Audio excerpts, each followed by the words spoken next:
পৰম কৰোণাময় অনন্ত দয়াময় আল্লাহৰ নামত আৰম্ভণি। এই সকলো ৰচুল মই তেওঁলোকৰ কিছুমানৰ ওপৰত মৰ্যাদা দান কৰিছোঁ। তেওঁলোকৰ কাৰোবাৰ লগত আল্লাহ তালাই কথা কৈছে আৰু কাৰোবাৰ মৰ্যাদা বৃদ্ধি কৰিছে। মৰিয়মৰ পুতেক ইছাক প্ৰকাশ্য মুজিজা নিদৰ্শন দান কৰিছোঁ। ৰুহুল কুদ্দুছৰ দ্বাৰা তেওঁক সহায় কৰিছোঁ। আল্লাই ইচ্ছা কৰিলে কিন্তু পয়গম্বৰসকল অহাৰ পিছত সুস্পষ্ট নিদৰ্শন অহা স্বত্তেও সিহঁতে কাজিয়া নকৰিলেহেঁতেন। কিন্তু সিহঁতৰ মাজত মতবিৰোধ ঘটে। তাৰ পিছত কোনোবা ইমান আনে আৰু কোনোবা কাফিৰ হৈ যায়। আল্লাই ইচ্ছা কৰিলে কিন্তু পৰস্পৰে কাজিয়া নকৰিলেহেঁতেন। কিন্তু আল্লাহৰ যি ইচ্ছা তাকেই পূৰ্ণ কৰি থাকে। সেই ইমানদাৰসকল, মই দিয়া জীৱিকাৰ পৰা সেই দিন পোৱাৰ আগেয়ে খৰচ কৰা, যি দিনত কোনো আদান প্ৰদান আৰু বন্ধুত্ব আৰু চুফাৰিচ কামত নাহিব।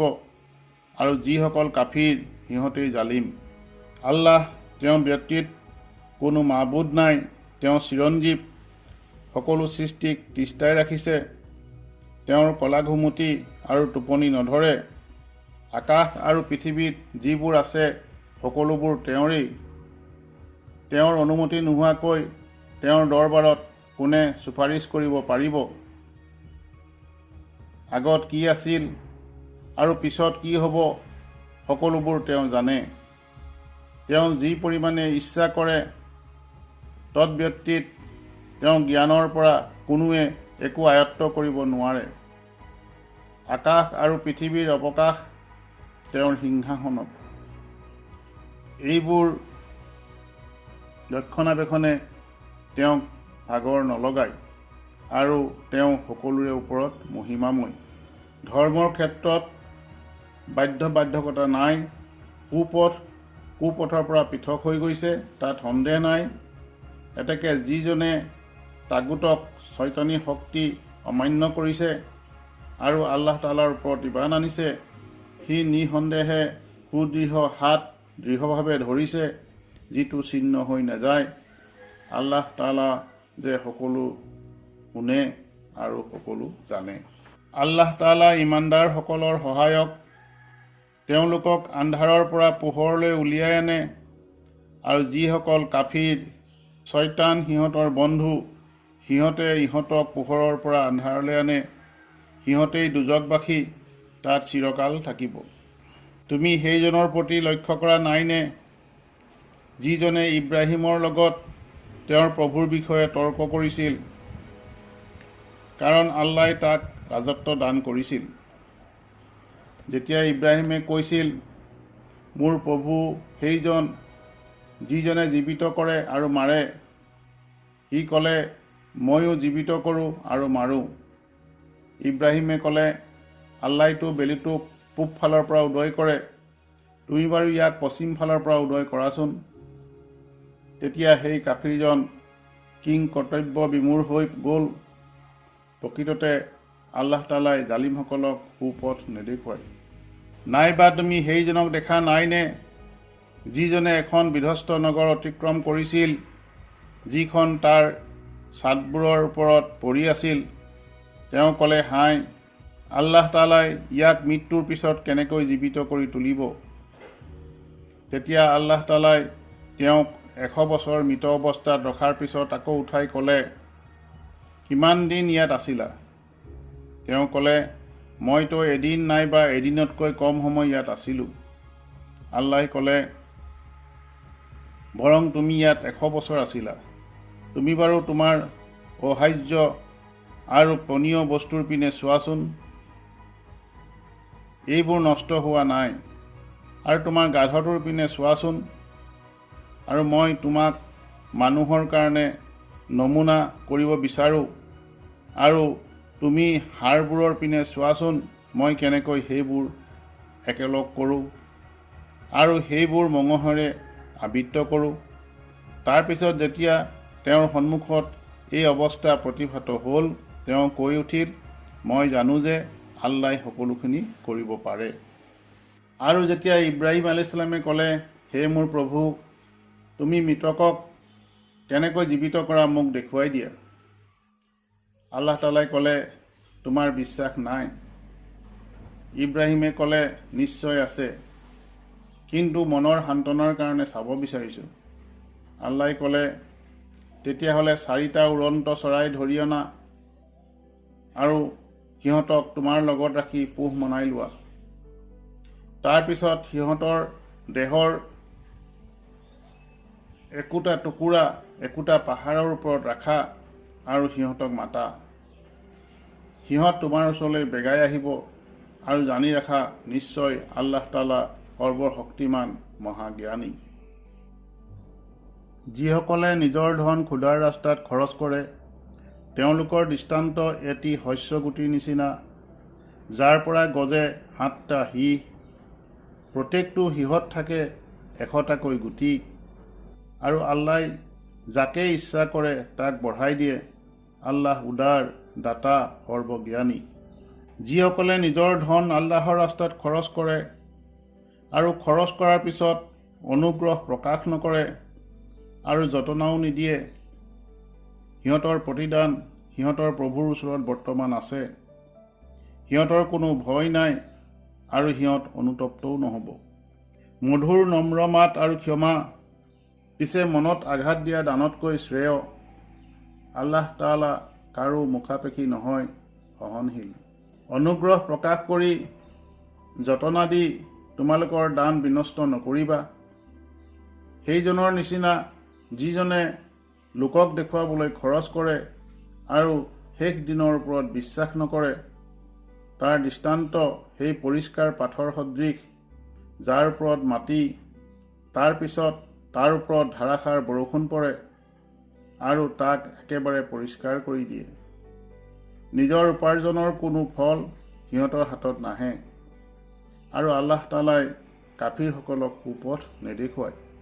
আৰু যিসকলে ক্ষুধাৰ সন্তুষ্টিৰ কাৰণে অবিচলিত অন্তৰে নিজৰ ধন খৰচ কৰে, তেওঁলোকৰ দৃষ্টান্ত ওখ জমিত অৱস্থিত বাগানৰ দৰে। তাত ধাৰাসাৰ বৰষুণৰ ফলত দ্বিগুণে ফচল উৎপাদিত কৰে, আৰু বৰষুণ যদি নপৰেও তেন্তে নিয়ৰেই যথেষ্ট। আৰু তোমালোকে যি কৰা আল্লাহ তাআলাই ভালদৰে জানে, তাক নিৰীক্ষণ কৰি থাকে।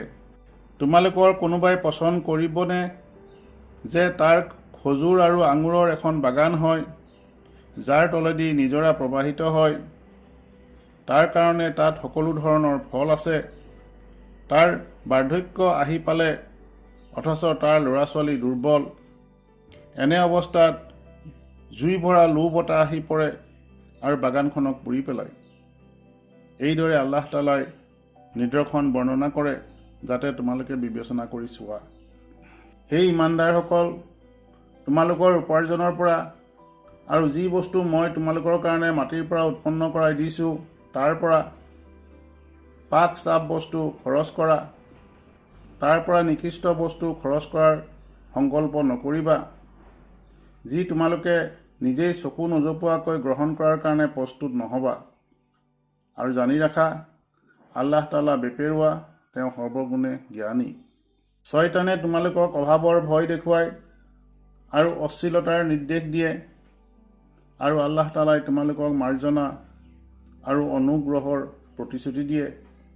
আৰু আল্লাহ তাআলা উদাৰ, সৰ্বগুণে জ্ঞানী।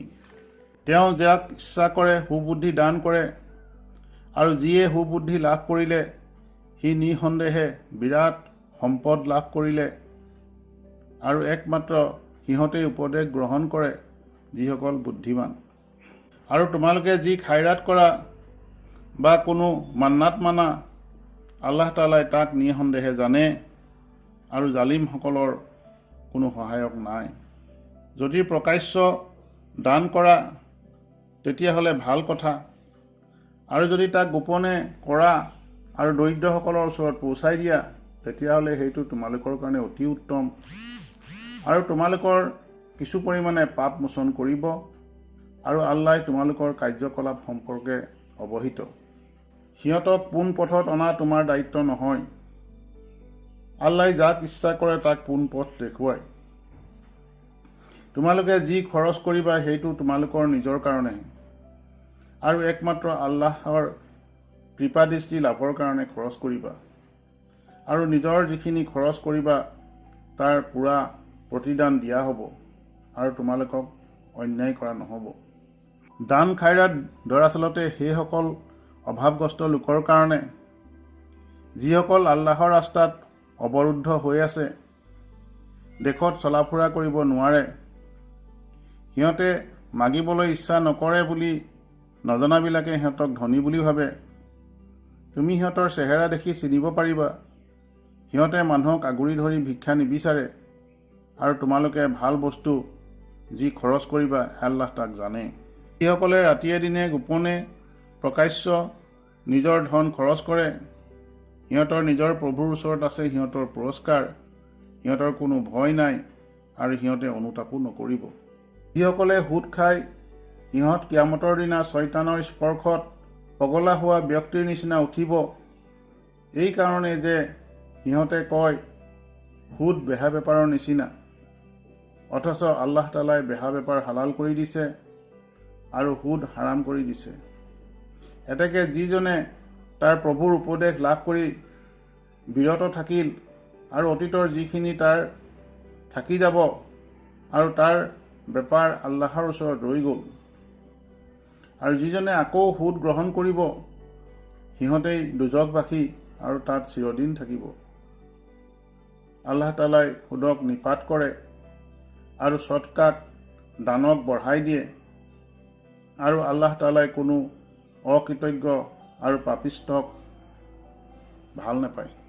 যিসকলে ইমান আনে আৰু ভাল কাম কৰে, নামাজ ঠিক ৰাখে, জাকাত দিয়ে, সিহঁতৰ কাৰণে সিহঁতৰ প্ৰভুৰ ওচৰত তাৰ প্ৰতিদান আছে। সিহঁতৰ কোনো ভয় নাই আৰু সিহঁতে আক্ষেপো নকৰিব। সেই ইমানদাৰসকল, তোমালোকে আল্লাহ তালাক ভয় কৰা আৰু যি সুদ বাকী আছে তাক তোমালোকে এৰি দিয়া যদি তোমালোকে মুমিন হোৱা। আৰু যদি তোমালোকে এইটো নকৰা, এৰি নিদিয়া, তেন্তে আল্লাহ আৰু আল্লাহৰ ৰচুলৰ লগত সংঘৰ্ষৰ কাৰণে সাজু হৈ যোৱা। আৰু যদি তৌবা কৰা, তেতিয়াহ'লে তোমালোকৰ মূলধন, তোমালোকৰ প্ৰাপ্য, তোমালোকে কাৰো প্ৰতি অন্যায় নকৰিবা। তোমালোকৰ প্ৰতিও যেন কোনোৱে অন্যায় কৰিবলৈ নাযায়। আৰু যদি অভাৱগ্ৰস্ত হয়, তেন্তে স্বচ্ছলতাৰলৈকে তাক অৱকাশ দিয়া। যদি তোমালোকে বুজি পোৱা, তেন্তে মাফ কৰি দিয়া তোমালোকৰ কাৰণে উত্তম। আৰু তোমালোকে সেই দিনটোৰ কাৰণে ভয় কৰা যিদিনাখন তোমালোকক আল্লাহ তাআলাৰ ওচৰলৈ ঘূৰাই অনা হ'ব। যিজনে যি উপাৰ্জন কৰিছে তাক সেইটো পূৰাপূৰিভাৱে দিয়া হ'ব আৰু তেওঁলোকক অন্যায় কৰা নহ'ব।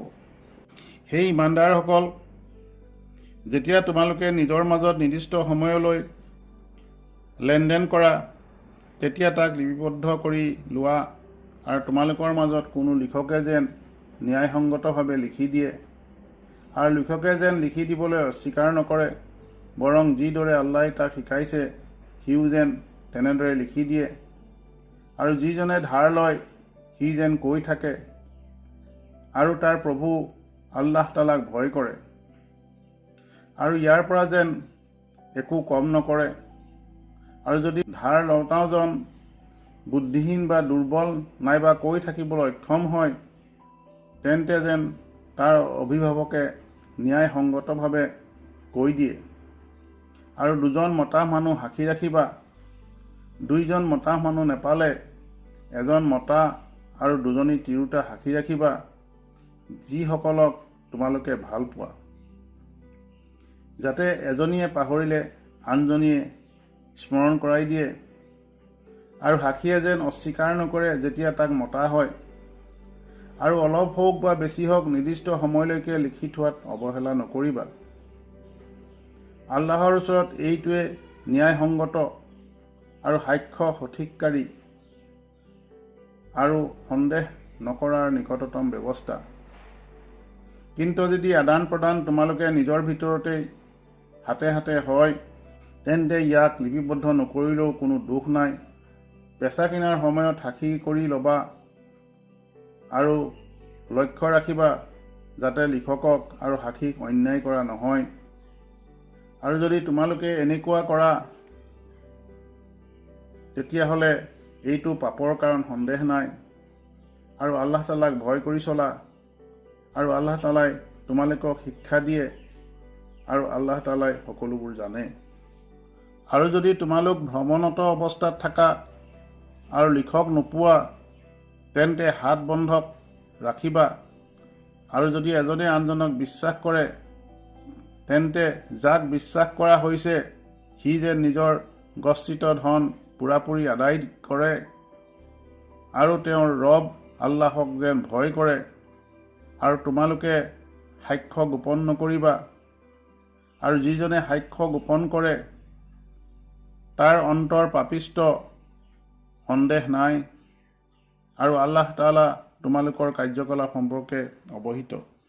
আকাশ আৰু পৃথিৱীত যি কিছু আছে সকলোখিনি আল্লাহৰ, আৰু তোমালোকৰ মনত যি আছে তাক গোপন কৰা নাইবা প্ৰকাশ কৰা, আল্লাহ তাআলাই তোমালোকৰ পৰা তাৰ হিচাপ ল'বই।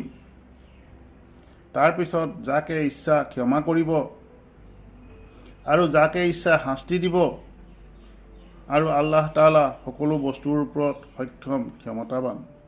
ৰচুলে ইমান আনিছে যিবোৰ তেওঁলোকৰ ওপৰত তেওঁৰ প্ৰভুৰ পৰা অৱতীৰ্ণ হৈছে, আৰু মুমিনসকলেও সকলোৱে ইমান আনিছে আল্লাহ তাআলাৰ ওপৰত, ফিৰিষ্টাসকলৰ ওপৰত, তেওঁৰ কিতাপবিলাকৰ ওপৰত, তেওঁৰ ৰচুলসকলৰ ওপৰত।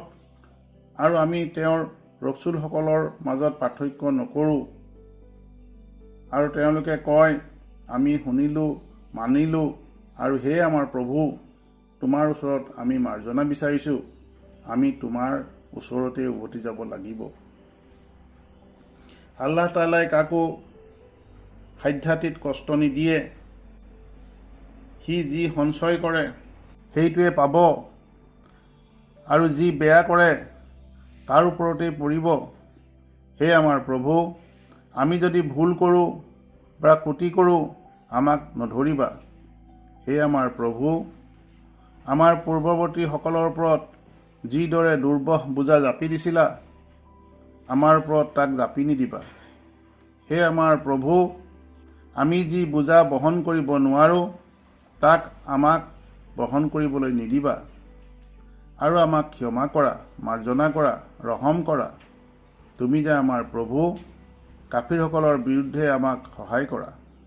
পৰম কৰোণাময় অনন্ত দয়াময় আল্লাহৰ নামত আৰম্ভণি। আলিফ লাম মিম। আল্লাহৰ ব্যতীত কোনো মাবুদ নাই, তেওঁ চিৰঞ্জীৱ, সকলোৰে ৰক্ষাকৰ্তা। তেওঁ তোমাৰ ওপৰত সত্য কিতাপ অৱতীৰ্ণ কৰিছে, যিয়ে আগতে অহা কিতাপবোৰৰ সত্যতা প্ৰমাণ দিয়ে, আৰু তেওঁ অৱতীৰ্ণ কৰিছে তৌৰাত আৰু ইঞ্জিল। এই কিতাপৰ আগতে মানুহৰ পথ প্ৰদৰ্শনৰ কাৰণে তেওঁ অৱতীৰ্ণ কৰিছে ফুৰকান। যিসকলে আল্লাহ তাআলাৰ নিদৰ্শনবোৰ অস্বীকাৰ কৰিছে সিহঁতৰ কাৰণে আছে কঠিন শাস্তি, সন্দেহ নাই। আৰু আল্লাহ তাআলা প্ৰবল, পৰাক্ৰমী আৰু প্ৰতিশোধ গ্ৰহণকাৰী। আল্লাহ তাআলাৰ ওচৰত আসমান জমিনৰ কোনো বস্তু গোপন নাই। আল্লাহ তাআলা সেইজন যিজনে জৰায়ুৰ ভিতৰতে তোমালোকৰ আকৃতি গঠন কৰে আৰু যিদৰে ইচ্ছা কৰে। তেওঁৰ বাহিৰে আন কোনো উপাসনাৰ যোগ্য নাই। তেওঁ প্ৰবল, প্ৰতাপী, সূক্ষ্ম জ্ঞানী। তেওঁৱেই তোমাৰ প্ৰতি কিতাপ অৱতীৰ্ণ কৰিছে। ইয়াৰ কিছু আয়াত মুহকম, সুস্পষ্ট, অৰ্থদায়ক, সেইবোৰে কিতাপৰ মূল, আৰু আনবোৰ আয়াত মুতাশ্বাবিহ, অস্পষ্ট বা অজনা, যিবিলাকৰ অন্তৰত কপটতা আছে।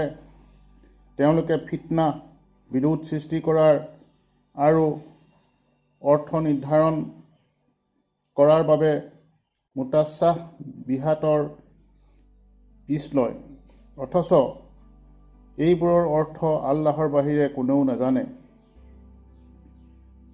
কিন্তু যিসকল জ্ঞানত পৰিপক্ক তেওঁলোকে কয়, আমি বিশ্বাস কৰোঁ যে গোটেইখিনি আমাৰ প্ৰভুৰ পক্ষৰ পৰা অৱতীৰ্ণ। জ্ঞানীসকলৰ বাহিৰে কোনেও ইয়াক বুজিব নোৱাৰে।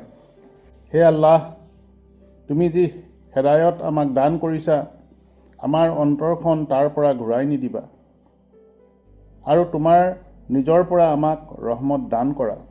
নিশ্চয় তুমি অসীম অনুগ্ৰহ দানকাৰী। হে আমাৰ ৰব, নিশ্চয় তুমি যে এটা সময়ত লোকক সমবেত কৰিবা, সেই দিন সম্পৰ্কে কোনো সন্দেহ নাই। আল্লাহ তাআলাই তাৰ কথাৰ ব্যতিক্ৰম নকৰে। নিশ্চয় যিসকল কাফিৰ, আল্লাহৰ সন্মুখত সিহঁতৰ ধন সম্পদ আৰু সন্তান সন্ততি কোনো কামত নাহিব আৰু সিহঁতেই হ'ব দোজখৰ ইন্ধন। যেনে ফেৰাউনৰ লোক আৰু সিহঁতৰ পূৰ্বৱৰ্তীসকলৰ দস্তুৰ আছিল, সিহঁতে মোৰ আয়াতবোৰ মিছা বুলি কৈছিল। আল্লাহ তাআলাই সিহঁতৰ পাপৰ কাৰণে সিহঁতক ধৰি লৈছিল আৰু আল্লাহ তাআলাৰ শাস্তি কিন্তু অতি কঠোৰ। তুমি কাফিৰসকলক কৈ দিয়া, এতিয়া তোমালোকৰ পৰাজয়ৰ পালা আৰু দোজখৰ পিনে তোমালোকক খেদি নিয়া হ'ব আৰু ই অতি জঘন্য ঠাই। তোমালোকৰ কাৰণে মুখামুখি হোৱা দুই দলৰ মাজত দৃষ্টান্ত আছিল। এটা দলে যুদ্ধ কৰিছিল খোদাৰ ৰাস্তাত আৰু আনটো দল আছিল কাফিৰসকলৰ। সিহঁতে ইহঁতক দেখা পাইছিল নিজতকৈ দুগুণ স্পষ্ট দৃষ্টিত, আৰু আল্লাহ তাআলা যাকে ইচ্ছা কৰে তাকেই নিজৰ সাহায্যৰ দ্বাৰা শক্তি দান কৰে। নিশ্চয় ইয়াৰ ভিতৰত উপদেশ আছে সেইসকলৰ কাৰণে যিসকলৰ জ্ঞানৰ চকু আছে। মনোৰম বস্তুৰ মৰমে আসক্ত কৰিছে মানুহৰ মন, যেনে তিৰোতা, সন্তান সন্ততি, সাঁচি থোৱা সোণৰূপৰ ভঁৰাল, উৎকৃষ্ট ঘোঁৰা, ঘৰচীয়া জন্তু আৰু খেতি। এইবোৰ পাৰ্থিৱ জীৱনৰ সৰঞ্জাম, কিন্তু প্ৰকৃততে আল্লাহৰ ওচৰত হৈছে উত্তম ঠাই। কোৱা, ইয়াতকৈ উত্তম বস্তুৰ সংবাদ তোমালোকক দিমনে, যিটো পৰহেজগাৰসকলৰ কাৰণে তেওঁলোকৰ প্ৰভুৰ ওচৰত আছে। এনে বাগান যাৰ তলেদি নিজৰাবোৰ বৈ গৈ আছে, তাত সিহঁত সদায় থাকিব। তাত আছে সিহঁতৰ কাৰণে পবিত্ৰ তিৰোতা লগৰীসকল, আৰু আল্লাহ তাআলাৰ প্ৰসন্নতা আৰু মানুহ আল্লাহৰ দৃষ্টিত আছে। সেই বান্দাসকল যিসকলে কয়, হে আমাৰ প্ৰভু, আমি ঈমান আনিছোঁ, এতেকে আমাৰ গুনাহ মাৰ্জনা কৰা আৰু দোজখৰ আজাবৰ পৰা আমাক ৰক্ষা কৰা। সেইসকল বান্দা যিসকল ধৰ্মশীল, সত্যবাদী, আজ্ঞাবহ, ব্যয়কাৰী আৰু যিয়ে শেষ ৰাতিত পাপৰ মাৰ্জনা বিচাৰে।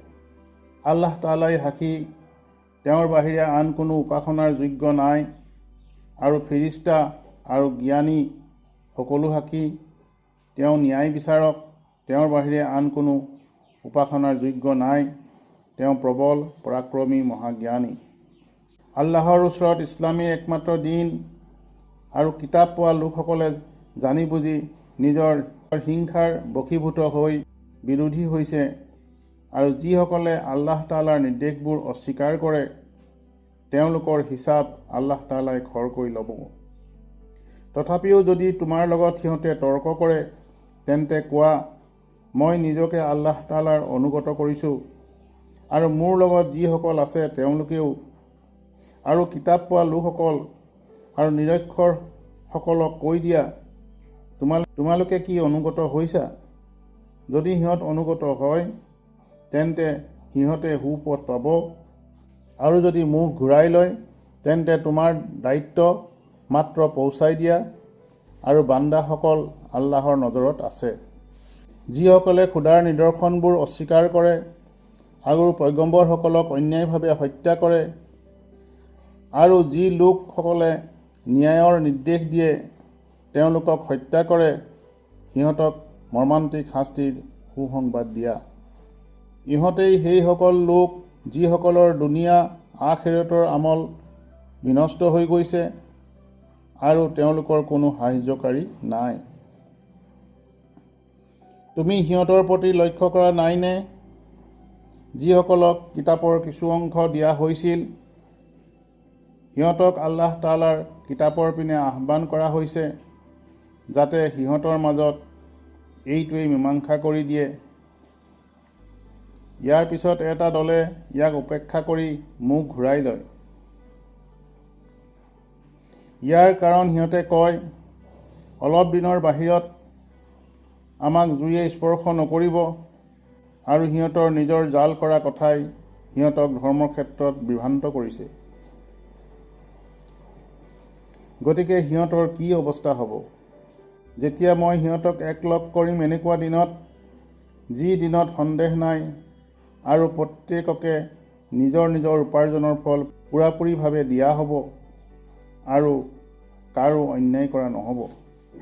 তুমি কোৱা, হে আল্লাহ, তুমি সকলো সাম্ৰাজ্যৰ অধিপতি, তুমি যাকে ইচ্ছা কৰা তাকে সাম্ৰাজ্য দান কৰা, আৰু যাৰ পৰা ইচ্ছা সাম্ৰাজ্য কাঢ়ি লোৱা, আৰু যাকে ইচ্ছা কৰা সন্মান দান কৰা, আৰু যাকে ইচ্ছা অপদস্থ কৰা।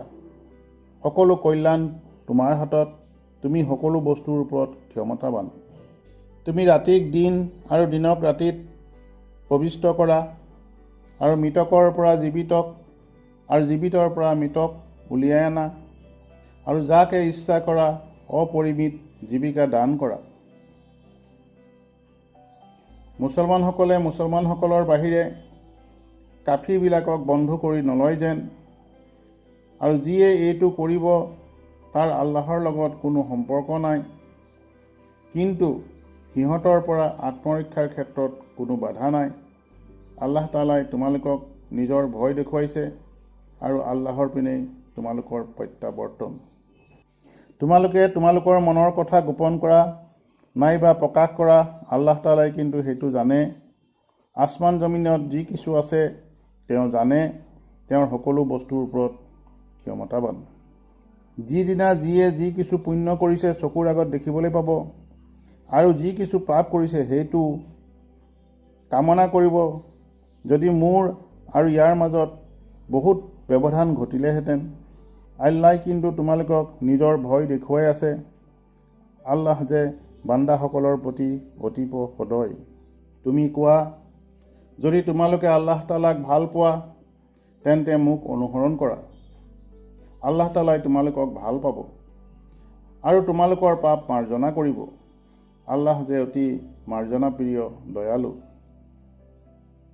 তুমি কোৱা, তোমালোকে আল্লাহ আৰু ৰছুলৰ হুকুম মানা, তথাপিও যদি সিহঁতে মুখ ঘূৰাই লয়, তেন্তে কাফিৰসকলৰ প্ৰতি আল্লাহৰো মহব্বত নাই। নিশ্চয় আল্লাহ তাআলাই আদমক, নুহক, ইব্ৰাহিমৰ পৰিয়াল আৰু ইমৰানৰ পৰিয়ালক সমগ্ৰ জগতবাসীৰ ওপৰত পছন্দ কৰিছে। তেওঁলোক এজন আনজনৰ সন্তান সন্ততি, আৰু আল্লাহ তাআলাই সকলো জানে, সকলো শুনে। ইমৰানৰ স্ত্ৰীয়ে যেতিয়া ক'লে, হে মোৰ প্ৰভু, মোৰ গৰ্ভত যি আছে সম্পূৰ্ণ স্বাধীন ৰাখি তাক তোমাৰ কাৰণে মান্নাত কৰিলোঁ, এতেকে তুমি তাক কবুল কৰা, তুমি সকলো শুনা, সকলো জানা। তাৰ পিছত যেতিয়া তেওঁ প্ৰসৱ কৰিলে, কৈ উঠিল, হে মোৰ প্ৰভু, এয়া কন্যা সন্তান প্ৰসৱ কৰিলোঁ, অথচ আল্লাহে ভালদৰে জানে তাই যি প্ৰসৱ কৰিছে এই ছোৱালীৰ নিচিনা ল'ৰা যে নহয়। মই তাৰ নাম মৰিয়ম থলোঁ, আৰু তাইক আৰু তাইৰ সন্তান সন্ততিক মৰদুদ শয়তানৰ আক্ৰমণৰ পৰা তোমাৰ আশ্ৰয়ত ৰাখিলোঁ। তেতিয়া তাইৰ প্ৰভুৱে তাইক উত্তমভাৱে কবুল কৰিলে আৰু বৰ্ধিত কৰিলে উত্তমভাৱে, আৰু তাইৰ দায়িত্ব অৰ্পণ কৰিলে জাকাৰিয়াক। জাকাৰিয়া যেতিয়া তেওঁৰ ওচৰত কোঠাত আহিছিল, কিছু খোৱা বস্তু দেখিবলৈ পাইছিল, ক'লে, হে মৰিয়ম, এইবোৰ তোমাৰ ওচৰত ক'ৰ পৰা আহে? মৰিয়মে ক'লে, আল্লাহৰ ফালৰ পৰা। আল্লাই যাক ইচ্ছা কৰে অপৰিসীম জীৱিকা দান কৰে। তাকেই জাকাৰিয়াই তেওঁৰ প্ৰভুৰ ওচৰত দোৱা কৰে, হে মোৰ প্ৰভু, মোক তোমাৰ তৰফৰ পৰা পাক পৰিচ্ছন্ন সন্তান দান কৰা, তুমি যে নিশ্চয় দোৱা শ্ৰৱণকাৰী। তাৰ পিছত যেতিয়া উপাসনাৰ কোঠাত থিয় হৈ তেওঁ নামাজ পঢ়ি আছিল, ফিৰিষ্তাসকলে তেওঁক সম্বোধন কৰি ক'লে, আল্লাই তোমাক য়াহিয়াৰ সুসংবাদ দান কৰিছে, যিজন আল্লাহৰ এক নিৰ্দেশৰ সাক্ষী হ'ব, চৰ্দাৰ হ'ব, নাৰীৰ স্পৰ্শৰ পৰা দূৰত থাকিব আৰু পুণ্যাত্মাসকলৰ অন্যতম নবী হ'ব। তেওঁ ক'লে, মোৰ প্ৰভু, মোৰ ল'ৰা হ'ব ক'ৰ পৰা? মই বাৰ্ধক্যত উপনীত হৈছোঁ আৰু মোৰ স্ত্ৰী যে বন্ধ্যা। আল্লাই ক'লে, এইদৰেই আল্লাই দিয়ে যিটো তেওঁ ইচ্ছা কৰে। তেওঁ ক'লে, মোৰ প্ৰভু, মোৰ কাৰণে কিবা লক্ষণ নিৰ্দিষ্ট কৰি দিয়া। আল্লাই ক'লে, তোমাৰ লক্ষণ এইয়ে যে তুমি ইংগিত ব্যতীত মানুহৰ লগত 3 দিন কথা ক'ব নোৱাৰিবা, তোমাৰ প্ৰভুক অত্যাধিক পৰিমাণে স্মৰণ কৰিবা আৰু ৰাতিপুৱা গধূলি তছবি পঢ়ি থাকিবা। আৰু ফিৰিষ্টাসকলে যেতিয়া ক'লে, হে মৰিয়ম, আল্লাই তোমাক পচন্দ কৰিছে আৰু তুমি পবিত্ৰা আৰু গোটেই দুনিয়াৰ নাৰীসকলৰ ওপৰত তেওঁ তোমাক মনোনীত কৰিছে। হে মৰিয়ম, তোমাৰ ৰবৰ পালনকৰ্তা বন্দেকী কৰা, চিজদা কৰা আৰু ৰুকুকাৰীসকলৰ লগত ৰুকু কৰা। এইবিলাক নেদেখা বস্তুৰ খবৰ মই তোমালোকৰ ওচৰলৈ পঠিয়াই আছোঁ। আৰু যেতিয়া তুমি সিহঁতৰ লগত নাছিলা, যেতিয়া সিহঁতে কলম নিক্ষেপ কৰিছিল যে মৰিয়মৰ তত্ত্বাৱধানৰ ভাৰ কোনে নিব, এইটো ঠিক কৰাৰ কাৰণে, আৰু তুমি সিহঁতৰ ওচৰত নাছিলা যেতিয়া সিহঁতে কাজিয়া কৰে। ফিৰিষ্টাসকলে ক'লে, হে মৰিয়ম, আল্লাহ তাআলাই তোমাক এটি হুকুমৰ সুখবৰ দান কৰি আছে। তাৰ নাম মছিহ, ঈসা মৰিয়মৰ পুত্ৰ, দুনিয়া আৰু আখিৰতত সন্মানিত আৰু নিকটৱৰ্তীসকলৰ অন্যতম।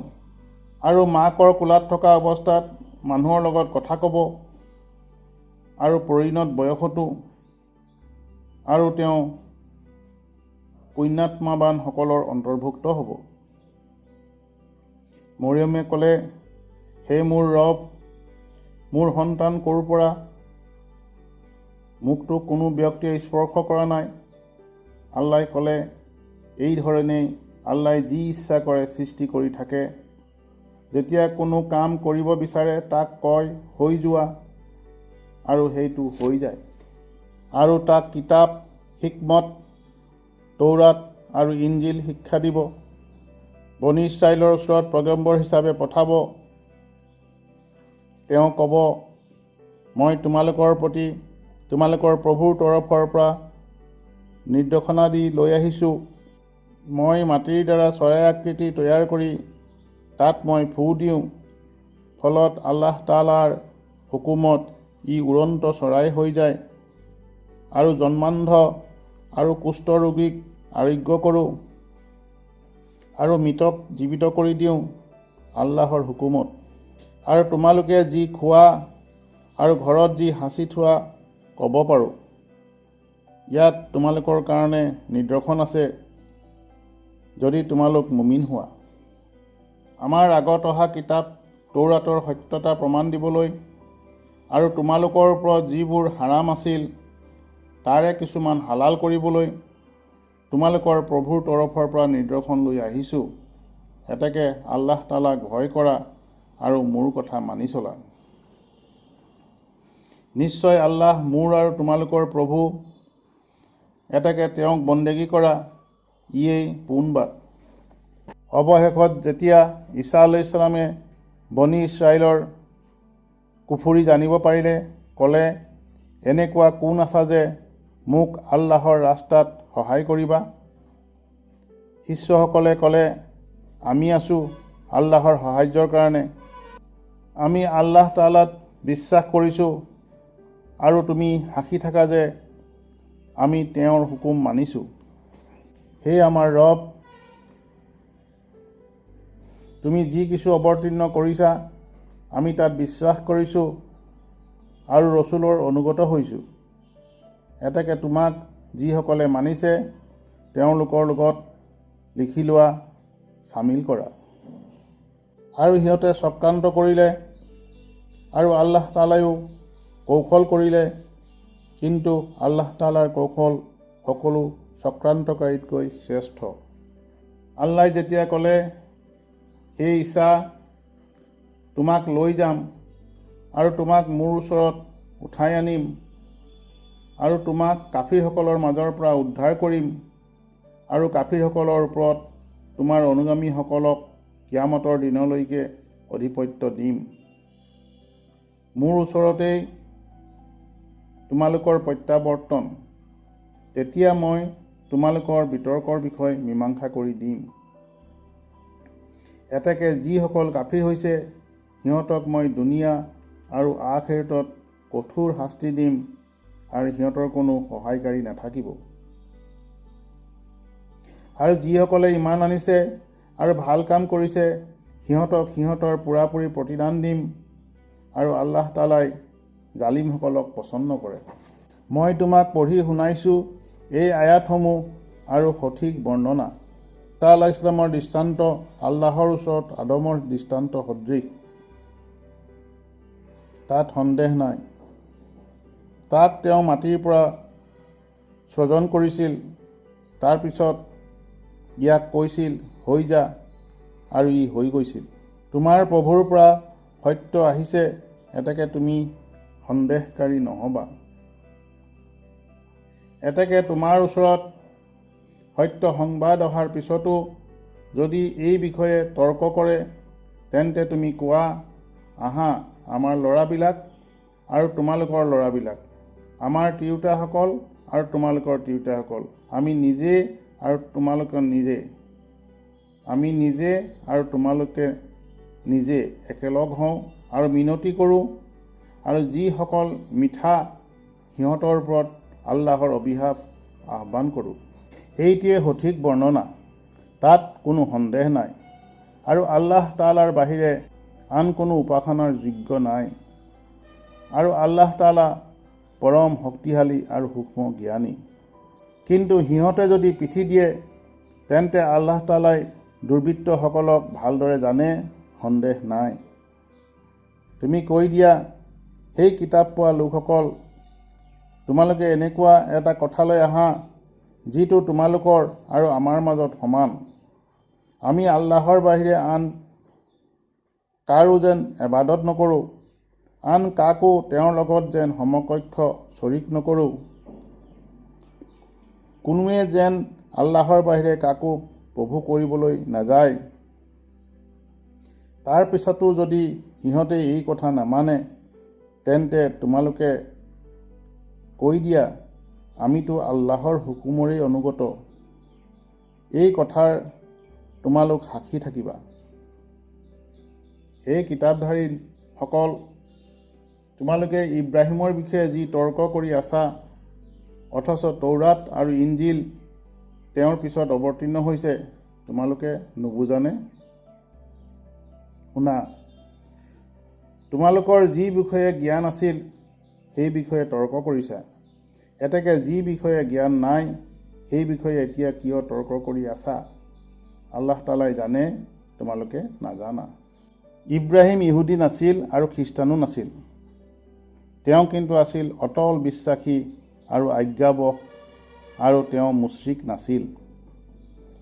ইব্ৰাহিমৰ লগত সেইবিলাক মানুহে সম্পৰ্ক সৰ্বাপেক্ষা বেছি যিসকল তেওঁৰ লগৰীয়া আছিল।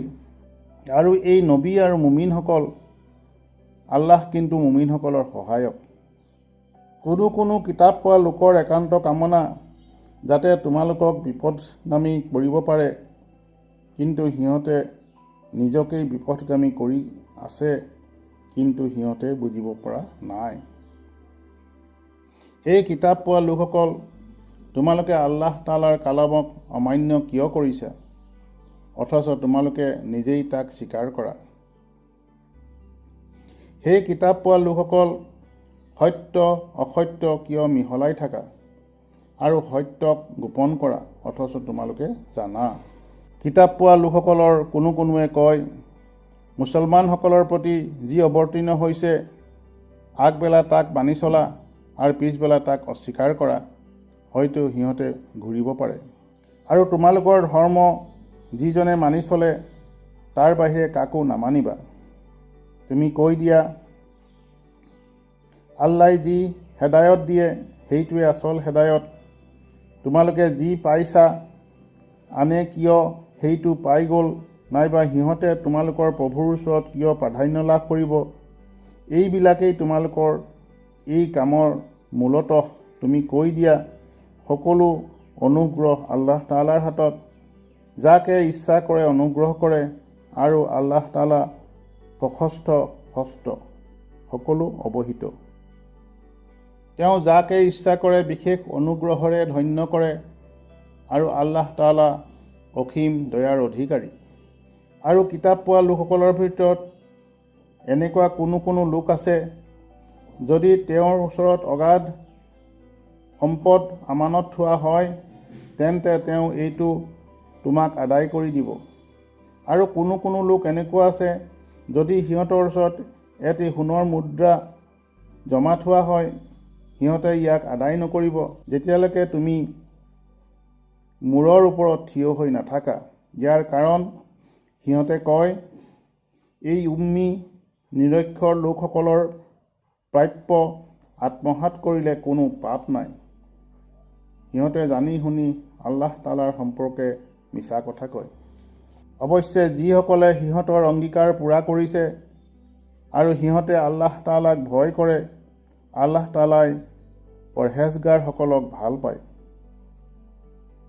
যিসকলে আল্লাহৰ অংগীকাৰ আৰু শপতৰ বিনিময়ত অলপ মূল্য গ্ৰহণ কৰে, সিহঁতৰ পৰকালত কোনো অংশ নাথাকিব, আৰু কিয়ামতৰ দিনা আল্লাহ তাআলাই সিহঁতৰ লগত কথা নক'ব, সিহঁতৰ পিনে নাচাব, আৰু সিহঁতক পৰিশুদ্ধও নকৰিব, আৰু সিহঁতৰ কাৰণে মৰ্মান্তিক আজাব অৱধাপিত আছে। আৰু সিহঁতৰ মাজত এনেকুৱা এটা দল আছে, যিবিলাকে জিভা বেঁকা কৰি আল্লাহ তাআলাৰ কিতাপ পঢ়ে, যাতে সেইটো কিতাপত আছে বুলি তেওঁলোকে ধাৰণা কৰে, অথচ এইটো কিতাপত নাই, আৰু কয় এইটো আল্লাহ তাআলাৰ কথা, অথচ এইটো আল্লাহৰ কথা নহয়।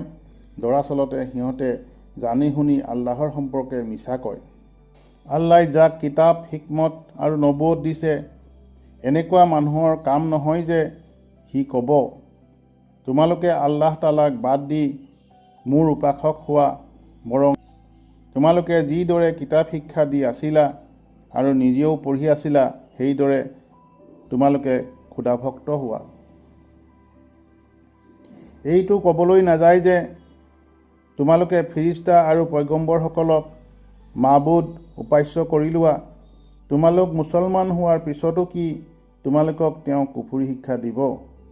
আৰু আল্লাহ তাআলাই যেতিয়া পয়গম্বৰসকলৰ পৰা অংগীকাৰ লৈছিল, মই তোমালোকক কিতাপ, হিকমত যি কিছু দিছোঁ, তাৰ পিছত যদি তোমালোকৰ ওচৰত কোনো ৰচুল আহে, যিজনে তোমালোকৰ ওচৰত থকা কিতাপক সত্য বুলি কয়, তেন্তে তোমালোকে তেওঁৰ প্ৰতি ঈমান আনিবা আৰু তেওঁক মদত কৰিবা। ক'লে, তোমালোকে জানো স্বীকাৰ কৰিলা আৰু এই চৰ্তত অংগীকাৰ ল'লা? তেওঁলোকে ক'লে, আমি সন্মত হ'লোঁ। আল্লাহে ক'লে, তেনেহ'লে সাক্ষী থাকিবা, আৰু ময়ো তোমালোকৰ লগত সাক্ষী আছোঁ।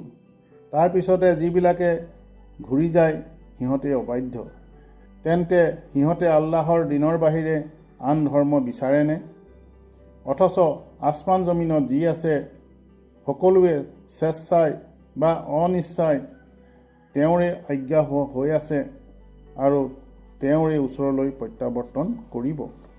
তুমি কোৱা, আল্লাহৰ প্ৰতি ঈমান আনিছোঁ, আৰু যিবোৰ আমাৰ প্ৰতি অৱতীৰ্ণ হৈছে, আৰু যি ইব্ৰাহিম, ইছমাইল, ইছহাক, ইয়াকুব আৰু তেওঁৰ বংশধৰৰ প্ৰতি অৱতীৰ্ণ হৈছে, আৰু যি মুছা, ঈসা আৰু পয়গম্বৰসকলে তেওঁলোকৰ প্ৰভুৰ পৰা পাইছে, এই সকলোবিলাকৰ প্ৰতি ঈমান আনিছোঁ। আমি তেওঁলোকৰ মাজত পৃথক নকৰোঁ, আমি অকল তেওঁৰে আজ্ঞাবহ। আৰু যিজনে ইছলাম ব্যতীত আন ধৰ্ম বিচাৰিব, তেওঁৰ পৰা এইটো কেতিয়াও গ্ৰহণ কৰা নহ'ব, আৰু আখিৰতো সি সৰ্বহাৰা ক্ষতিগ্ৰস্ত হ'ব। ইমান অনাৰ আৰু ৰচুলক সত্য বুলি সাক্ষ্যদানৰ পিছত আৰু নিজৰ ওচৰত উজ্জ্বল নিৰ্দেশনা দি অহাৰ পিছতো যিবিলাক কাফিৰ হৈছে সিহঁতক আল্লাহ তাআলাই হেদায়ত কৰিব কেনেকৈ? আল্লাহ তাআলাই পাপিষ্ঠসকলক পোনবাট নেদেখুৱায়। আল্লাহ, ফিৰিষ্টাসকল আৰু সৰ্বসাধাৰণ মানুহৰ অভিশাপেই সিহঁতৰ শাস্তি। সিহঁত চিৰকাল তাত থাকিব আৰু সিহঁতৰ শাস্তি লাঘৱ নহ'ব আৰু সিহঁতে বিৰতিও নাপাব। কিন্তু তাৰ পাছত যিবিলাকে তৌবাহ কৰিছে আৰু সৎকাম কৰিছে, আল্লাহ যে মাৰ্জনাশীল, দয়াময়, সন্দেহ নাই। যিবিলাক ঈমান গ্ৰহণ কৰাৰ পিছত কাফিৰ হৈ গৈছে আৰু কুফৰি বৃদ্ধি কৰিছে, সিহঁতৰ তৌবাহ কেতিয়াও কবুল কৰা নহ'ব। আৰু এইসকল গুমৰাহ, পথভ্ৰষ্ট। যিসকল কাফিৰ হৈছে আৰু কাফিৰী অৱস্থাত মৰিছে, এনেকুৱা লোকৰ পৰা ধৰা ভৰ্তি সোণো গ্ৰহণ কৰা নহ'ব, যদি সি পণ হিচাপে দিব বিচাৰে।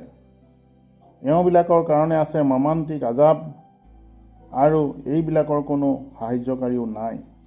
আমিন।